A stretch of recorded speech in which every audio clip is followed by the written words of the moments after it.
Hello guys, Cyprien from FU for All.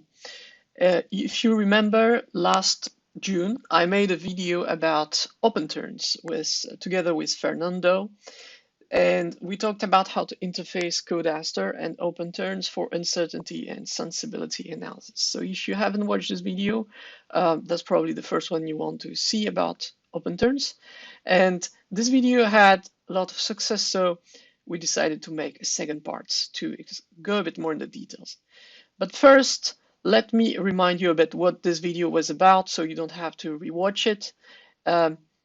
So let's start from the beginning.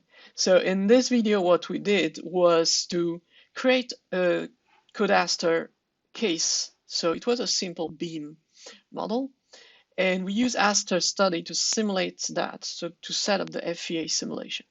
Once we have this, we created some variables that we used to feed Openturns and generate the result for the sensibility analysis. Now, the way it was done is that once this analysis is set up, the variables are set up, and a few settings about the NumPy type of result export. There was a function to export directly into Openturns and transform it into an Openturns case. Now, the problem with this way is that it's automated and you don't see what happens here. And sometimes you want to have more control over how the model is actually submitted to Openturns. You want to change manually the kind of variables you want to submit, or maybe well, basically, you want to have a bit more of control about what you're doing. So this is what this second video is about. So instead of sending automatically to Openturns, what we'll do in this video is to generate the files. So there will be several files. The comp file, which basically controls the Codaster simulation. There will be the export file, and there will be the met file, which contains the mesh.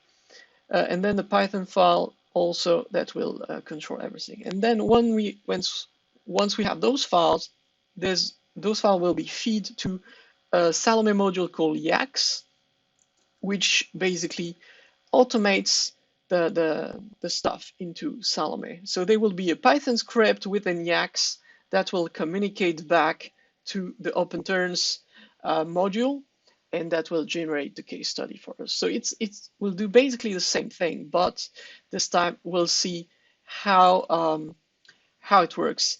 And there are a few bugs also that Fernando had to go around. So it's very good to see how it works. And if you're a developer of this, obviously, please have a look at how to fix those bugs. But anyway, let's go now and one last thing, if you're interested more about YACS, I just made a video on my channel which introduces you about how to use the YACS module. I made more in the future, so make sure you're subscribed to my channel. Thank you for watching this video. Fernando, up to you now. Hello and welcome to this next video in the Codaster and Openturns tutorial series. Before I get started, I wanted to thank Daniel and Sukumar for their feedback, and also once again very especially to Cyprien for letting me upload a new video to his channel. So in this second video I wanted to explain and show how we could set up an Openturns case directly, how to couple Codaster with Openturns directly and manually. The reason is twofold. The obvious one is mostly for us to learn how to take an already present case and plug it into Openturns. We'll see what needs to be changed, what needs to be modified, and what needs to be done for that to happen. And secondly, the Openturns coupling of Codaster, it's incredibly flexible, and by showing it to you, by learning how to do it manually, you will see how you can use it to your advantage. However, it's also very important to note that there are quite a few things that can go wrong and that need to be set up correctly. So It's a pretty straightforward process, but it's going to be a longer video than I anticipated. So let's go directly into it. So I'm just going to use the case that we created in the first video. So I'm just going to open it. And remember, we created this simple simulation which had a variable young modulus and a variable load. If we go into Astor Study, case view, we are going to use the Astor Study automatic export function to export the files that would be used directly from within the Codastor binary instead of the Salome Mecha platform. This is all, and the reason I'm showing it to you, it's also twofold, because it has quite a few drawbacks, and there are a few things that usually, well, that will go wrong, or, well, maybe not wrong, maybe this is not a bug, but that we need to be very careful. So just right click on your case and export case. I'm going to export it to current case, and I'm going to create a new folder. I recommend that you create a new folder, since this export function is going to create quite a few files. So just, for example, tutorial, and save it. If we go to that the folder we just created, the tutorial folder, we can see that we have 4 new files. The .com file, which is the simulation that Codastor is going to run. The current case export, which is the setup, the simulation setup parameters for Codastor, and 2 measures. The automatic export function in Astor Study sadly has a few, it seems it has a few limitations. And if we open our com file, the one that we just created, as you can see, if you remember, we have the variable young and the variable false values. However, the Astor Study module has exported them with just a numeric value. It hasn't created a variable. It hasn't created anything that could represent a variable value. It just gave them fixed ones. So this is the first limitation that we need to be very careful. So let me show you how it should look. And all this piece of code, I've taken it from the automatic export function from Astor Study to Openturns, the case that we created in the first video. So the code, well, the configuration that we should have is this one. We should have a variable statement in those two values, in those 2 variables. So we need to change it. Astor Study did not create it for us. This will also be the case if you have a already present simulation, a Codastor simulation com file that you created in past. You will have to add this variable statement. So just copy it and paste what we should have, and save the file. Now, I do not want to say this is a bug from Astor Study not being able to create the variable statement, mostly since the variable statement is not an operator from Codastor, so it's probably just for Openturns coupling. So, very important, if you export your case, or if you are creating one from scratch, remember to add this variable operator. This variable operator has 2 inputs. The basic one is val, the value or the default value that this parameter will receive, which is the one that Astor Study gave us by default. And then we have a non-para, the name of the parameter. This one is important because we need this name in Openturns. We need, as I will show you later, when we set up the Openturns case, these names need to match. Openturns needs to know what inputs correspond to what variables within Codeaster. And this is why we have in a parameter name. Just make sure it's basically named after what you are trying to vary, after what you are trying to analyze. However, it doesn't need to be the variable name within Codeaster. So, for example, we could have a Young1, a Young2, and the name of the parameter could be steel and copper, for example. However, make sure that these names are descriptive, since these are the ones that are going to be used within Openturns as the inputs. Okay, so that's it for the COM file. Let me go back to the exported files. And let's open the export file. If you've ever created a Codeaster simulation case from scratch, you will be familiar. This is just a list of files and parameters that Codeaster will use to run the simulation. So, for example, maximum time, number of CPUs, memory limit, what inputs, what files are inputs, and so on and so forth. This file is also not currently being correctly exported by Astor Study, so we need to modify it a bit.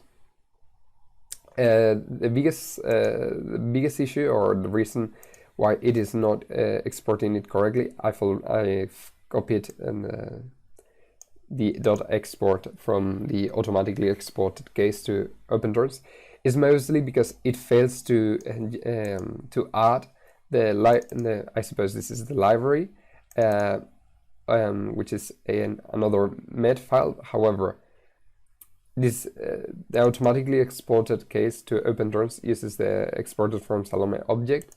We are using our current case.met, which is fine. We don't really need to change that. However, it is failing the automatically exported file from Codeaster.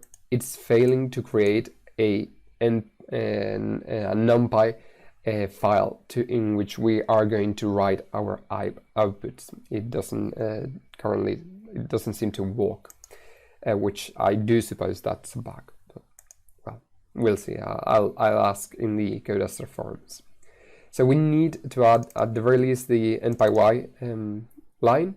However, I do recommend that you copy everything, that you copy all the values and that you change them manually. So let's just do that. Let's copy what was automatically created in the last video and change it, and well, paste it on top of what Astor Study just gave us.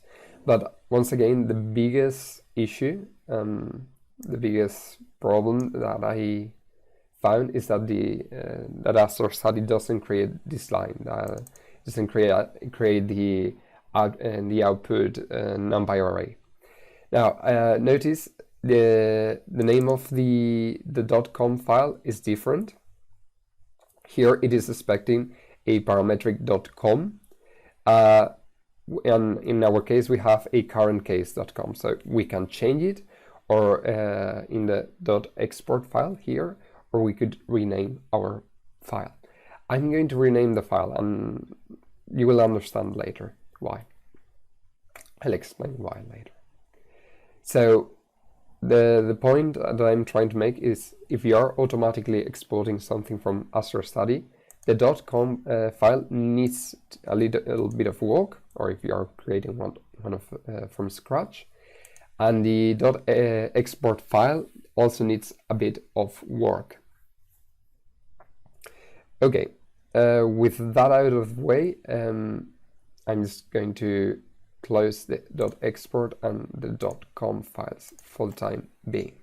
And I'm going to rename both the .export and the .com files to parametric.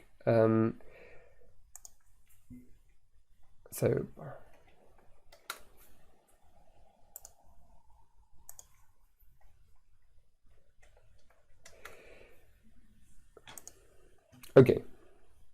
The reason for the .com renaming is mostly because that is what was in the .export file. But as I've said, you could change it in the .export file. The reason for the .export renaming itself, and renaming also the .export file to parametric, is because the way that we are going to code, to call Codeaster, the Codeaster simulation is through the parametric.export file. It's a hard-coded name, so we need the .export file to be called parametric. Otherwise, it won't work. However, you'll see it in a moment when I explained the Openturns setup. Okay, so this could be the process of creating a Codeaster simulation case from scratch. Oh, let me turn off. Okay. So let's go into Salome once again, and let me just create a new case. No. So we are in Salome, and let's go into Openturns.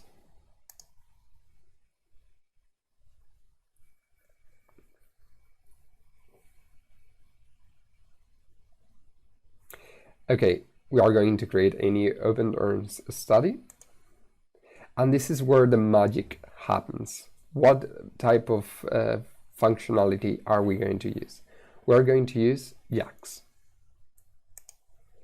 Okay, so before we go any further, before I explain exactly how to set up an Openturns case, let me explain very quickly what YACS is.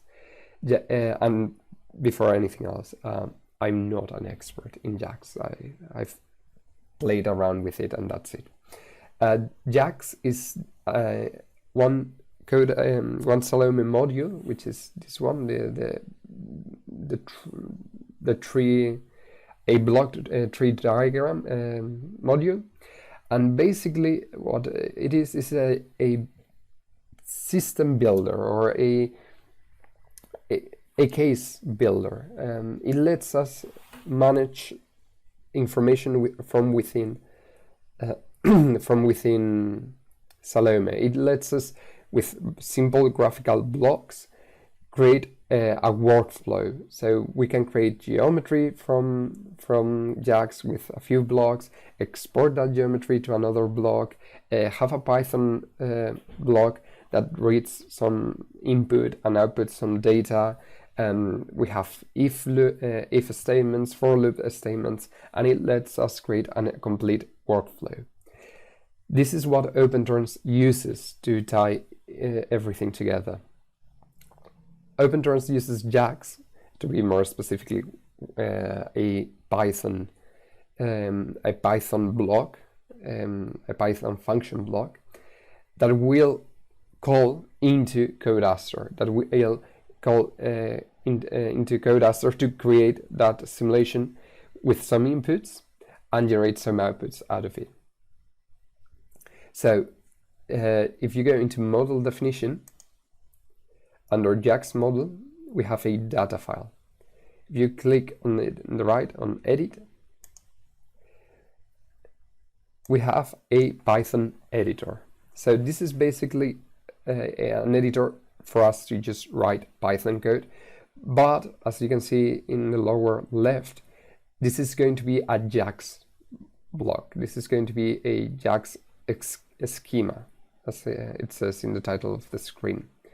So what we need to do is write some Python code that is compliant or follows the rules of YACS, which will be then called by by Openturns with some inputs. It will run our Python code, and our Python code will return some outputs. And that will be the end of the story. This is the heart of this video. This is what ties everything together. So what code do we need to write? Some of you may be asking. Well, I have it already taken out from the automatically exported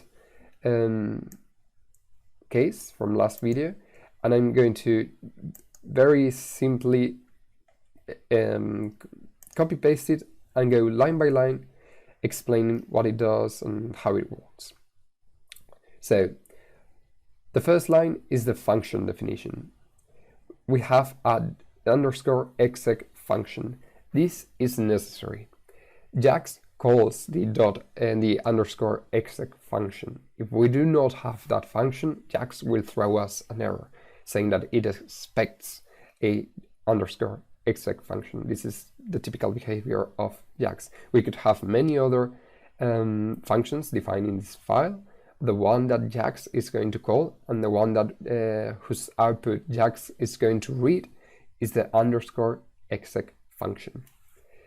Then we have the inputs. We have the force input and the young input. Remember, our case has a variable force and a variable young modulus.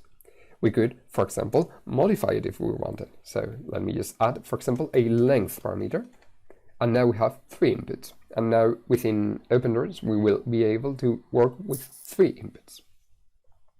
Now, the next line is a Python module import.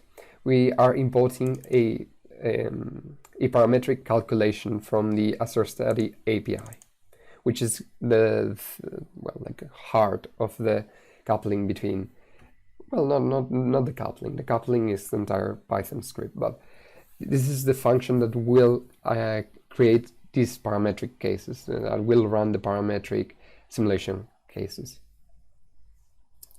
The fourth line is basically the declaration of such simulation. We are declaring the simulation. So we are creating an object, the calc object, and it's going to be a parametric calculation. We just give it a directory where we want the simulation to take place. Leave it at the string dot because Openturns will already copy the files and everything into the same directory, and it will run it in a temporary directory. So we want the simulation to take place at that directory that Openturns generates for us. And this is the bit that I want, that I said earlier about the names of the variables. We have 2 variables, the force variable and the young variable. These are the name para names that we had in the variable operator, in the variable statement. So we need to pass a list of variables, and remember these strings, this force string, this young string, is basically the name para that ties that lives within each variable. Okay, so we have a force variable and a young variable within our com, and these 2 variables are going to read the force value and the young value that this Python function is receiving from Openturns. So basically, these 2 values, variables, force and young, are going to be substituted by the inputs force and young, given by Openturns.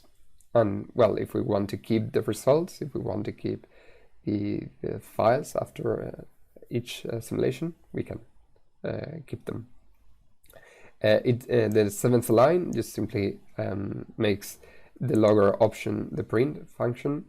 Then we set up the entire simulation, and this is important. These are 2 comments automatically generated by Azure Study, and this is why we renamed our export file to parametric. The parametric calculation object, or well, function, is going to call a parametric export file. So if we don't name our export file parametric, it won't recognize it and the simulation won't run. So this is hard-coded, and you need to make sure that your export file is named parametric. However, we have some values that, as it says, that can be overridden from within the Python script. This is very useful, very, very useful. If, depending on your inputs, your simulation may need more or less memory and may run for longer. So it's not very nice that we can override those parametric export values from the file.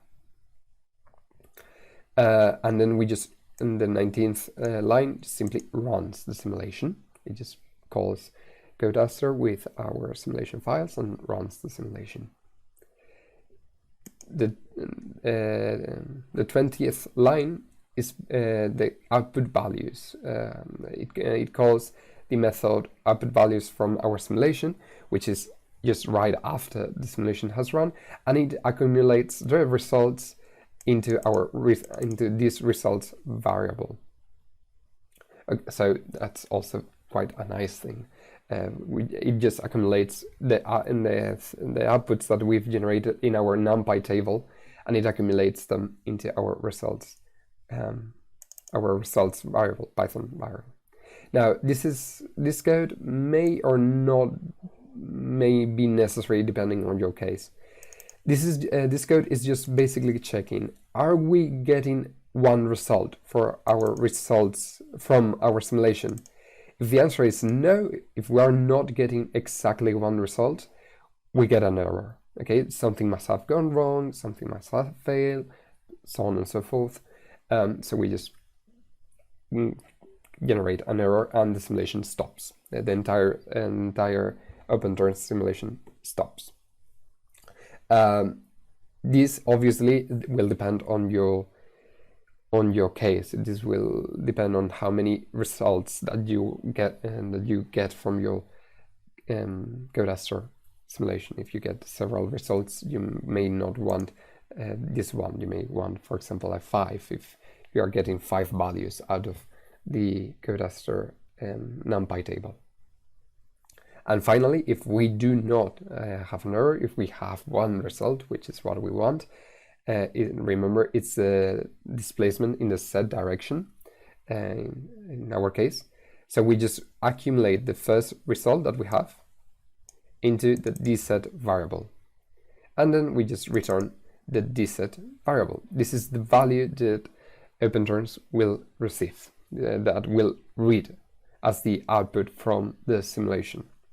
Now, if you remember, I've added, for example, a length input, and we are not doing anything with it. So we could just, for example, create a len mod, modified length, and it will be 10 times the length input. And we are also going to return it, len mod.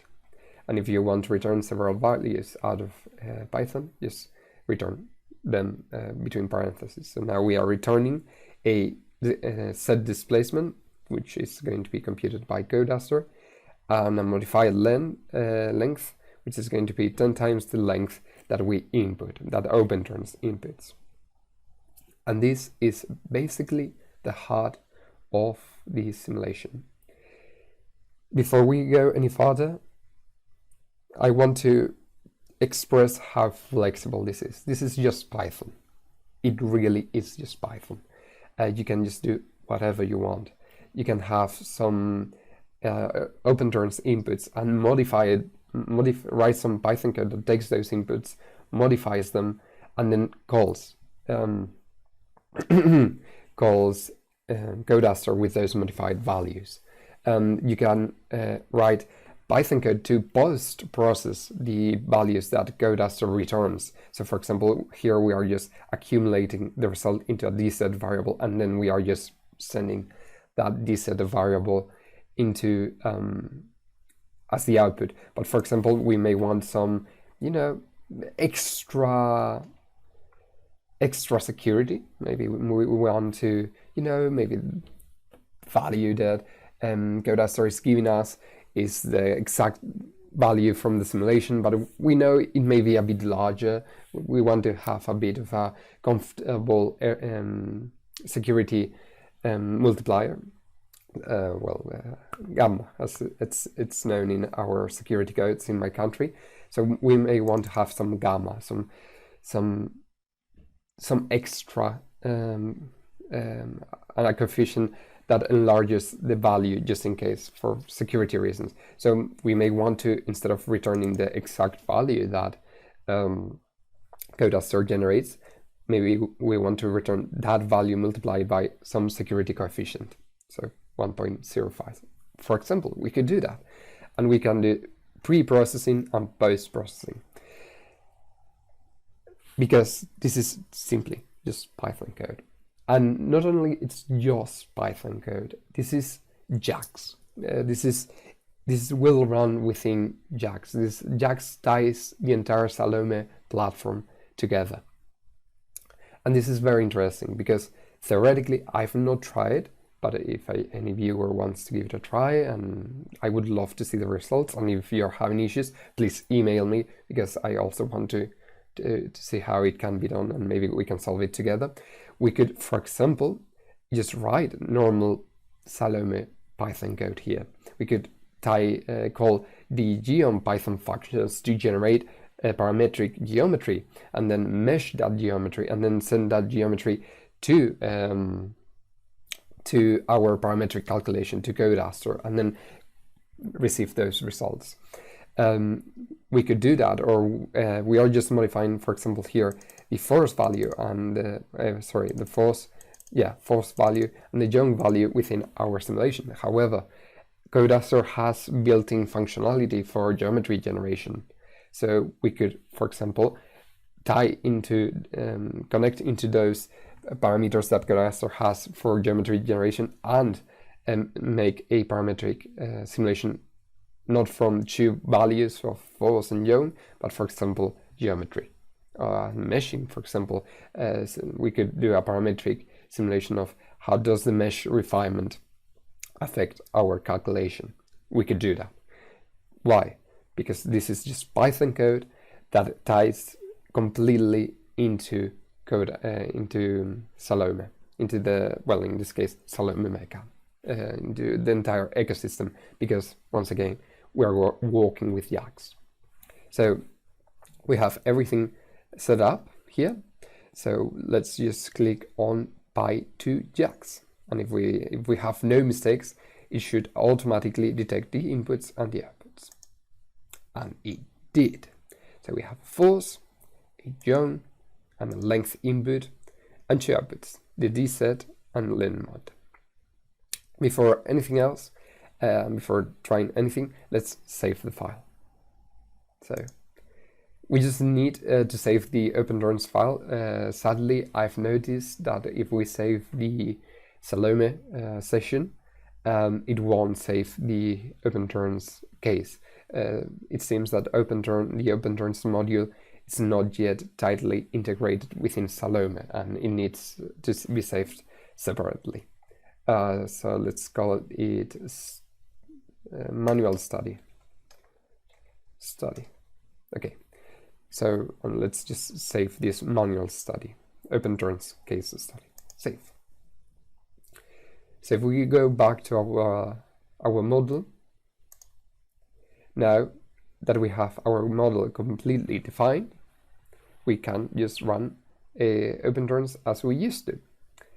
Let's click on for a probabilistic model definition, and let's create probabilistic distributions. And I'm going to make up these parameters. I don't care. So some force that I want to be different from 0, and I want a young modules to be different from 0. And the length, I really don't care about the length. We are just multiplying it by 10 and returning it. So yeah, this will be fine. And remember, you can give dependence from within Openturns to the inputs. Okay, so we have it, and let's go back into our model. Now that we have defined our probabilistic model definition, let's, for example, create a central tendency problem. Let's leave the two outputs selected, a Monte Carlo simulation. Let's give it, I don't know, 10 minutes to run. Something that I wanted to notice, some of you may be wondering, why are we using the YACS module instead of the Python code? Let me show you actually. So if we go into the study 0, here you can see a symbolic model, a Python model, and a YACS model. Some of you may be wondering, why are we not using the Python model? The Python model just has Python, as in basic Python. The YACS model also has Python, but it tightly integrates within the entire Salome ecosystem, its modules, its functions, etc., etc. So that's why we can just simply do a from Astro study API import parametric study. In the case of the Python model, we would not be able to do so. Now, there is an inherent advantage of the Python model. That is that it just simply calls Python. In the YACS model, we are calling a Salome container. We are calling an entire copy of the Salome platform. It loads the Salome platform, it runs the simulation within the Salome platform, and then it returns the values. This is extremely time consuming. So the YACS model is noticeably slower. So if you are going to use Python code within your simulation file, let's say, please use the Python model. It will run thousands of times faster. I tested it yesterday, and YACS was running a very simple Python model. It was just multiplying two numbers together, and it was running one simulation every 30 seconds, while Python was running like thousands of simulations, thousands of multiplications per second. So yeah, it's a lot slower. YACS is a lot heavier. So if you are wondering why are we using the YACS model, that's why, because we get integration within Salome. So we have our central tendency problem here, and we are still not ready to run. We need to make one extra modification. We need to go into the files and directories, and we need to add the files that the simulation is going to require. And by that, I mean the input files. These files are going to be copied into the simulation directory, into the parametric simulation directory, which is a temporary directory, so we don't care about it. And we need to copy our input files, our code files, into that directory so that the simulation recognizes that we have such files there. So if we click on Add, if we go into the tutorial folder that we created, well, that we created for the automatic Astro study export, and we need to add our med file that we are going to be using, our com file, and our export file. So let me add them. And remember, the .export file needs to be named parametric. Okay, now with these three files in, we should be able to just run. So let me save once again the Openturns case and click on run. So the case is finished after those 10 minutes that I let it run for, and we have our dz output, our lenmod output, the force, the yaw, and the length. We ran for 29 calls, so well, acceptable. It depends on what you're trying to study. And as you can see, the lenmod output follows a normal distribution that's more or less multiplied by 10. So it's spread 10 times more than a normal one. And we have the PDF, the CDF plots, and once again, the things that I showed you later, earlier, in the earlier video. Once again, here you have the tables. If you want to export the files into something that that may let you post-process them, which once again you could do if you wanted into the YACS file. Up to you. The coward plot, a matrix, a plot matrix, and as you can see, there is a pretty clear definition of the fine line on how length ties in with length, since after all we are just basically multiplying it by 10. Scatter plot and the parameters. So this is it. This is how to set up a Openturns Codastore case from scratch manually, including the Astor Study export function, which may not give us great results, but that's what we have. So this is the end. Probably maybe there is a third video if there is something else to cover. Maybe it would be nice to do like a more advanced video, like a more realistic analysis of a sensitivity analysis or central tendency analysis or something similar. Let me know if you have an idea. I was thinking maybe, for example, like tuning some dampening coefficient and some spring to change in a multivariate multi-freedom degree case, dynamical system, where we could, for example, tune the dampening coefficient and the spring coefficient to, for example, drive some critical frequency away from one that we have or something like that.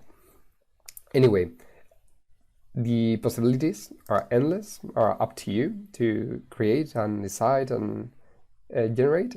And if you want to know something more, if you have an interesting case that you may want to see covered, by all means, just write it down in the comments, in the FEA forums, in the Codastore forums, and I will take a look into it. And before we end the video, I've noticed, I'm just in case you find that one out, there may be a bug. Maybe you've noticed that we can no longer do the central tendency problem, and that is usually because our probabilistic model definition has been erased. I don't know why. It has happened to me before, where I define a probabilistic model, I run some simulation, and it's gone. So careful with that. That is probably a bug. So anyway, thank you very much, Cyprien, for letting me be on your channel. And thank you, everybody. I hope you found it useful.